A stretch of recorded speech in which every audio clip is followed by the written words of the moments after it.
Magandang araw po at welcome pong muli sa aking YouTube channel para sa panibagong video. Paano turuan na kumain ng mga biik?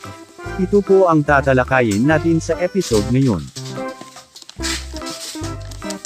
Mahalaga na matutong kumain ng solid feeds ang mga piglets dahil habang lumalaki ay nangangailangan din sila ng ibang mga nutrients maliban sa gatas, upang mas ma-develop pa ang kanilang pangangatawan o mas lumaki pa. Maliban dito ay upang may handa sila sa pagwalay, may handa na rin natin ang inahin sa kanyang muling pagpapabulog para tuloy-tuloy ang ating kita. Manood lang po kayo at obserbahan kung papaano namin silang turuan na kumain. Booster feeds po ang gagamitin, may mga ibang brands din po na mabisa rin. Kumuha na kami ng 1 o 2 kutsara ng booster feeds at hinaluan ng konting tubig para maging malapot o parang paste form na, mamaya ay ipapakita kung ano ang gagawin namin sa mixture.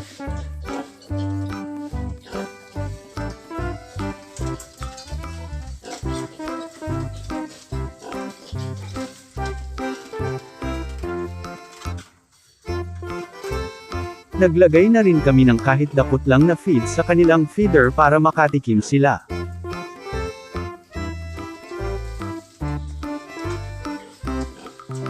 Ang mixture ay ipapahid namin sa mga suso ng inahin. Kapag sususo na ang mga piglets ay malalasahan at maaamoy nila ito. Iisipin nila na ito ang lasa at amoy ng kanilang pagkain. Kung matikman naman nila ang nasa feeder ay iisipin naman nila na katulad ito sa suso ng inahin. Kasabay sa pagtuturo sa pagkain ay tinuturuan na rin silang uminom ng tubig. Nakahanda na rin ang drinker nila at anytime ay pwede silang uminom. As early as 3 days old ay maaari nang gawin ang proseso na ito. Huwag lang kung sobrang marami ang ilalagay para hindi naman masayang ang feeds at mahal ang per kilo nito. Sa mga unang linggo ay di pa naman talaga sila kumakain na. Itong ginagawa namin ay para maging pamilyar sa amoy at lasa ng feeds. Ngayon ay nasa 7 days na ang aming mga biik at may iba na rin ang sumubok na tumikim. Nag-aabang na ang mga makukulit sa gatas ng inahin.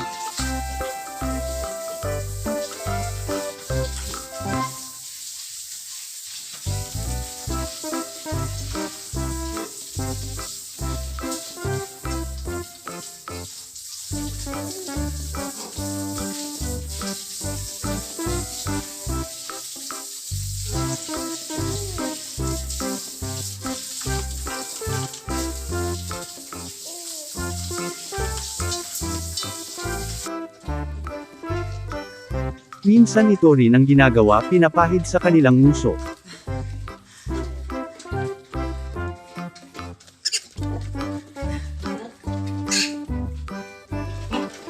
May isang pinakamaliit dito sa kanila, mamaya ay titimbangin namin siya pati yung pinakamalaki sa kanila kung gaano na sila kabigat. Para na rin makuha natin ang average weight ng lahat sa kanilang ika-7 araw.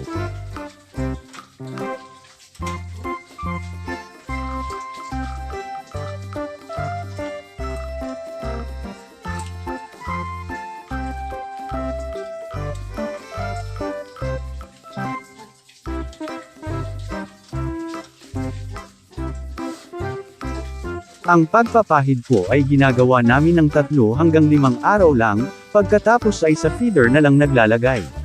Malakas na po silang kumain kapag nasa 3 weeks old na sila more or less.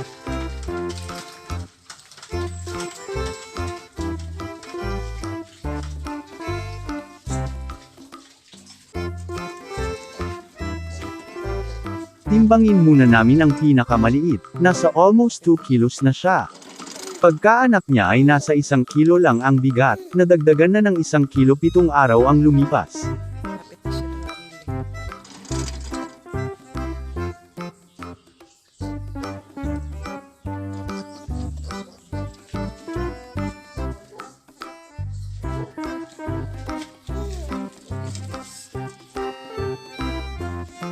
This.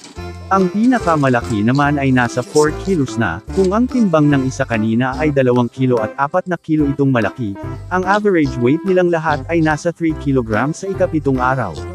Kailangan ma-attain namin ang at least 8 kilograms average weight sa winning date na 30 days old. Titingnan natin kung makukuha namin ang naturang average weight. Mahalaga po na makuha ang average weight na 8 kilo dahil ito ang magiging basehan kung naging maayos ang pag-aalaga natin. Dapat ay kakain na sila para mas lumaki pa. Kailangan marunong na silang kumain bago sumapit ang 20 days old o sa ika-3 linggo. Para may handa na sila sa paghiwalay sa inahin pagsapit ng 1 buwan. Para din makondisyon namin agad ang inahin sa susunod na breeding.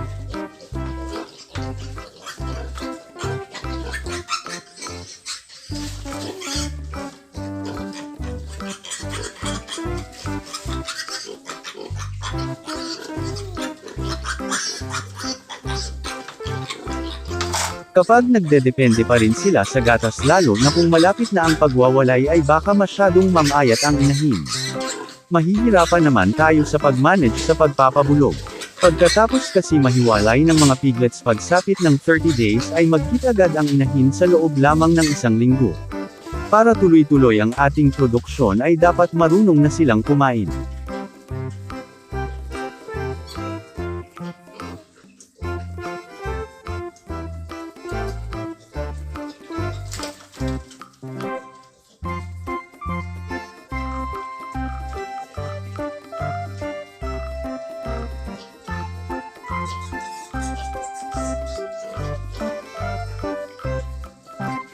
Ang inyong natunghayan ay based lamang po sa aming pamamaraan at experiences bilang backyard raiser.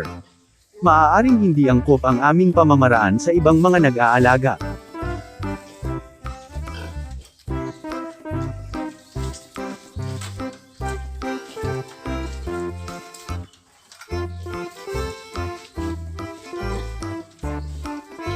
Hanggang dito na lamang po ang ating episode. Sana ay nagustuhan at may nakuhang mga simpleng tips at kaalaman sa munti kong naibahagi sa inyo. Maraming salamat sa inyong oras sa panunood at happy farming po sa ating lahat.